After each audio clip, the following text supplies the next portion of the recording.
Olá, meus queridos leitores, seguidores e ouvintes! Estamos de volta ao nosso blog Educação e Sexualidade. Eu, professora doutora Cláudia Bonfim, com muita alegria e satisfação. Quero hoje mandar um abraço especial ao seguidor do nosso blog, o Gilmar Moraes, de Belo Horizonte, Minas Gerais, também do blog Caminhar e Ruminar. Dando continuidade às nossas reflexões sobre as fases do desenvolvimento psicossexual, ainda na fase fálica, abordaremos sobre o complexo de Édipo. Vamos recordar o ponto de partida da lenda grega na qual Freud se baseou. O oráculo profetiza a Laio que seu próprio filho matará e tomará por esposa a mãe. Depois de escutar isto, Laio ordena que perfurem os pés de seu filho recém-nascido, uma castração simbólica, e que o abandonem nas montanhas. De tal modo, o pai, ao abandonar o filho nas montanhas, o impede do acesso à sua mãe. A viagem ulterior de Édipo a Tebas é uma segunda representação de seu nascimento. Uma vez mais, o pai o destrói no caminho, mas desta vez o filho o mata, mal o conhecendo como tal, assim como um filho recém-nascido não conhece ainda seus pais. Vamos ao post de hoje.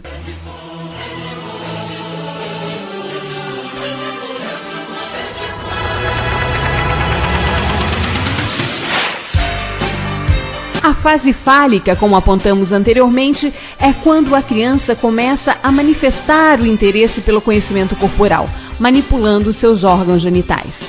A descoberta do órgão genital dá início ao complexo de Édipo. O menino, ao descobrir o pênis, cria a necessidade de buscar o objeto que permitirá a obtenção do prazer. Ou seja, segundo Freud, um elemento do sexo oposto, neste caso, a mãe. Porém, se tudo ocorre de maneira funcional, a criança entende que a mãe tem um outro objeto de desejo, que é o seu pai. É quando acontece a triangulação ou a questão edipiana. Partindo da psicanálise, podemos afirmar que é esse um período essencial para a estruturação da personalidade e a base da identidade das pessoas. É uma fase complexa, confusa para a criança, pois embora o menino veja o pai como rival pelo desejo que ele sente e a necessidade da atenção e de proximidade com a mãe, ao mesmo tempo o menino precisa e quer o amor do pai, com quem ele se identifica. É nesse sentido que a mãe também passa, em algum momento, a ser vista com rivalidade. Nesta fase, acontece o primeiro choque entre pai e filho, pois é o pai que faz e deve fazer, segundo Freud, esse rompimento acontecer. O menino se vê em conflito entre a internalização do pai e o desejo de ser como o pai para ter uma mulher como a mãe.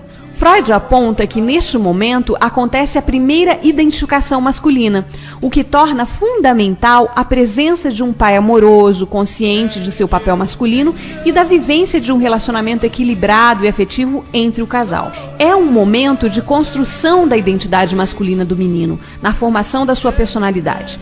Segundo Freud, mesmo na impossibilidade da presença do pai, este corte deve ser feito por um outro homem, um outro referencial masculino, como o tio, avô.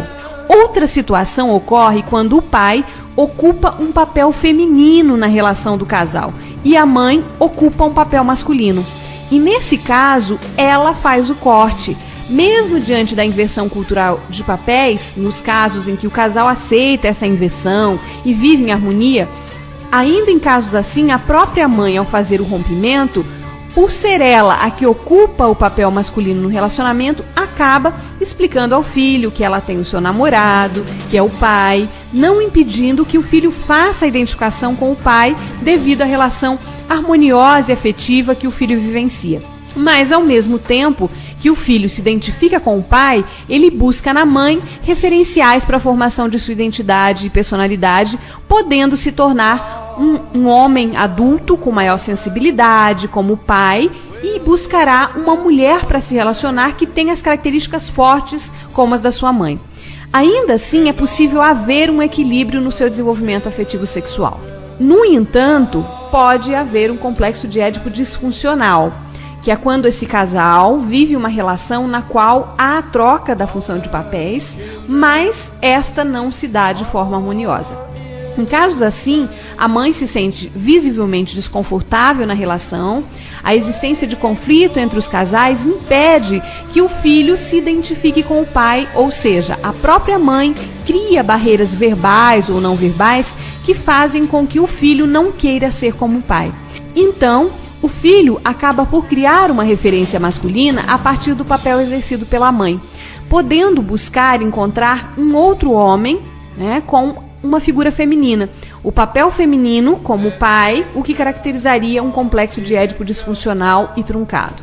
Quando o pai e a mãe não têm uma boa relação, pode ocorrer o complexo de Édipo disfuncional, ou seja, como o pai não tem desejo, afetividade ou satisfação dentro da sua relação afetiva, ele não se importa com a atenção que a mãe dedica ao filho, ou seja, não faz o corte.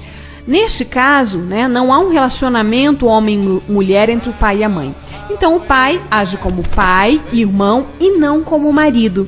E a mãe também não faz o corte, elegendo o filho ao papel de, entre aspas, parceiro, como forma de substituir a carência marital.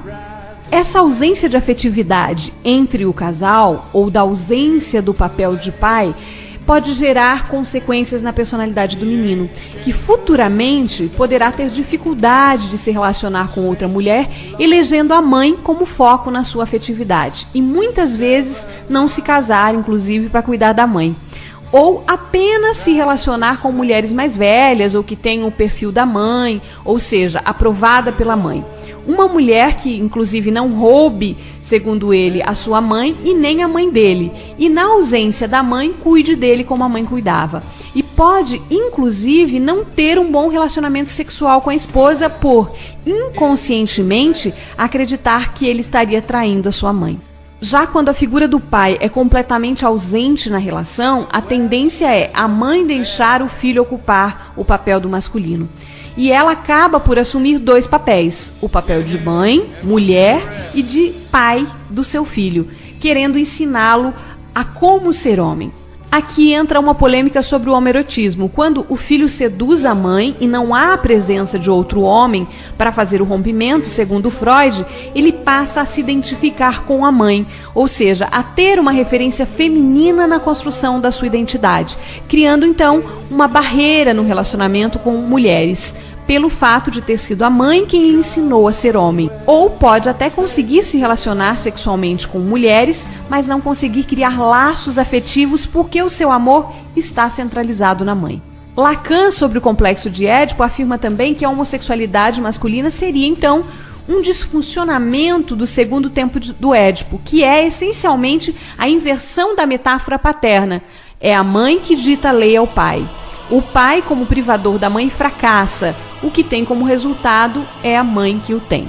Um dos motivos que contribui para a superação do complexo de Édipo é o medo da castração. Assim, o menino pensa que a menina não possui o falo, ou seja, o pênis, porque fora mutilada pelo pai, que se torna temido e admirado pelo filho por seu poder e força, o que culmina na identificação com o pai e permite a superação deste conflito, superando o complexo de Édipo. Se no menino é o temor da castração que permite a superação do complexo de Édipo, na menina é pela ideia de castração que inicia o complexo de Electra. Mais sobre o complexo de Electra vamos abordar num próximo post. Finalizando, se os pais e as pessoas de maneira geral soubessem o quanto a relação afetiva que as crianças vivenciam na infância é importante para a construção da sua identidade pessoal, social e sexual, tratariam de conhecer melhor como se dá esse processo de desenvolvimento.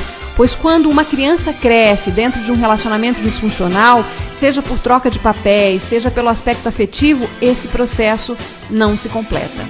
A vida psíquica dá sentido e coloração afetivo-sexual a todos os objetos e todas as pessoas que nos rodeiam e entre as quais vivemos. Por isso, sem que saibamos por que desejamos e amamos certas coisas e pessoas, odiamos e tememos outras, as coisas e os outros são investidos por nosso inconsciente com cargas afetivas de libido. É por esse motivo que certas coisas, certos sons, certas cores, certos animais, certas situações nos enchem de pavor, enquanto outras nos enchem de bem-estar, sem que nós possamos explicar. A origem das simpatias e antipatias, amores e ódios, medos e prazeres está na nossa mais tenra infância.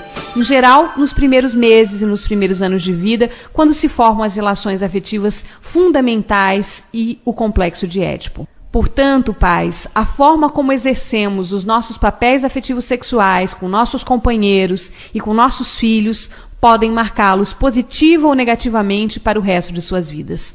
Lamentavelmente, os pais, por não compreenderem o desenvolvimento da sexualidade e nem mesmo o que é sexualidade, acabam por transmitir aos filhos preconceitos, tabus, dogmas, angústias, frustrações e neuroses enraizadas em sua formação para os próprios filhos. Como pais, temos que ter com nossos filhos e com nosso cônjuge um relacionamento pautado na afetividade, confiança, respeito e buscar compreender e esclarecer sempre as curiosidades das crianças para que esta possa viver sua sexualidade de maneira saudável, prazerosa, tranquila, equilibrada, responsável e afetiva. E para finalizar, lhes digo, pais, se faltarem palavras quando seus filhos fizerem uma pergunta sobre sexualidade ou sexo, ou sobre qualquer outro tema, respirem fundo e busquem estas palavras nos seus corações. E respondam de maneira simples e amorosa, com naturalidade e sinceridade. Pois lembrem-se que as crianças são os seres mais sensitivos e perceptivos, e vão sentir como e o que você lhes disser. Por hoje é só. Um abraço e até o próximo post.